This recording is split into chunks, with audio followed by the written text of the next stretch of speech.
the groups came together.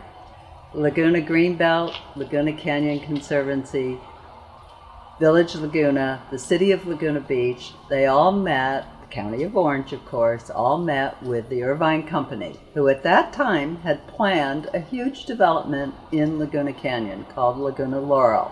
It's going to be more than 3,000 homes, a school, a fire station, golf course, the whole shebang. But the walk made a difference. The people who were involved made a difference. Our city manager in Laguna Beach was very persistent. Our council really wanted to see this land preserved. So finally, the Irvine Company came to an agreement with the city of Laguna Beach, the environmental organizations, Laguna Greenbelt, Village Laguna, and Laguna Canyon Conservancy, and the county, to buy the land, buy the Laguna Laurel land for open space. But there was a big problem. It was millions of dollars. So Laguna Beach and the residents of Laguna Beach stepped up to the plate, big time. We had a huge campaign in 1990 leading up to the November election. On the November ballot for Laguna Beach residents was a tax bond measure. The measure was asking Laguna Beach property owners to tax themselves for 20 years for $20 million. If it passed, that would be part of the first Laguna Laurel payment. Very, very important. The Irvine Company was watching this. We had hundreds of people walking the streets in Laguna Beach, knocking on doors, explaining how important it was to buy the Laguna Laurel. That piece of property in Laguna Canyon was the diamond in the emerald necklace. We had Crystal Cove State Park to the north. We had Aliso and Wood Canyons Wilderness Park to the south. The city of Irvine was beginning to get their open space together, but we needed the heart of it all, the Laguna Laurel property. Well, we did a number of acquisitions recently with the Conservation Fund and the Laguna Canyon Foundation. So we used the last bit of the Proposition 12 money to buy several properties along the Laguna Canyon Road, working with Derek Ostensen and myself, the Chow property, the Wainwright property, the Stonefield property, the Trust for Public Land, whom I was working for at one point there. We played a key role in that Dartmoor transfer of the land under the reservoir, the 70 acres of that. And as part of this effort with the Karma Sandling property, I identified 2 additional properties that were down just above Wood Canyon. They're really beautiful, couple of pieces of property, the Holbert McCaslin properties.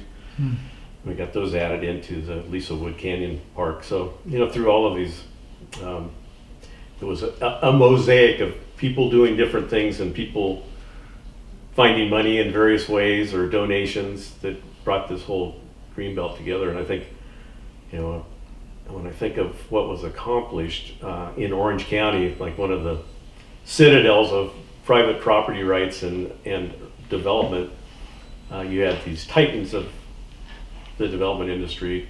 At one point, the Irvine Company, and you had the Aliso Viejo Company that was owned by Philip Morris. Dreams do come true.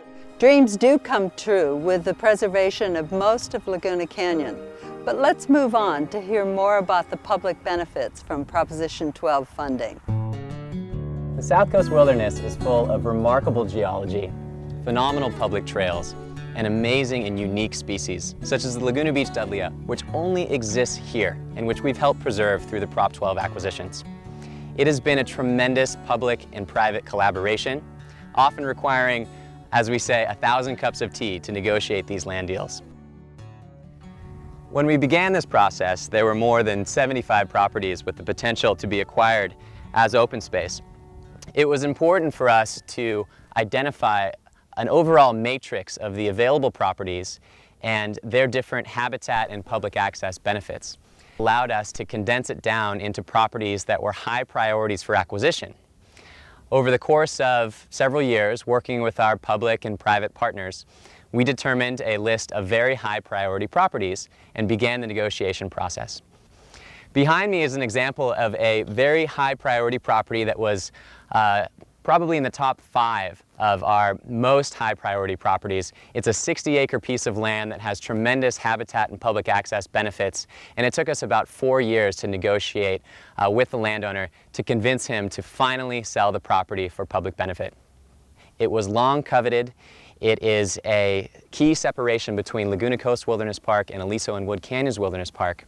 And this type of fragmentation is very problematic for wildlife movement, for public access through trails, connecting different open space preserves to each other. And having a large private property in the center of overall public land creates a lot of issues for continuity. So preserving this property and several others that created fragmentation were key priorities for us.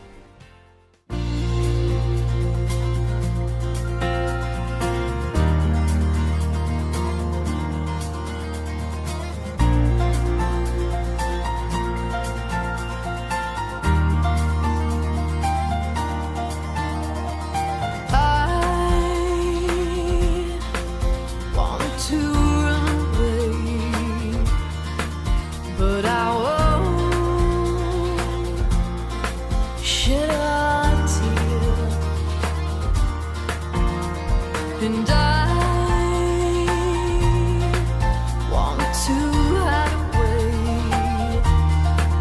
but I won't disappear,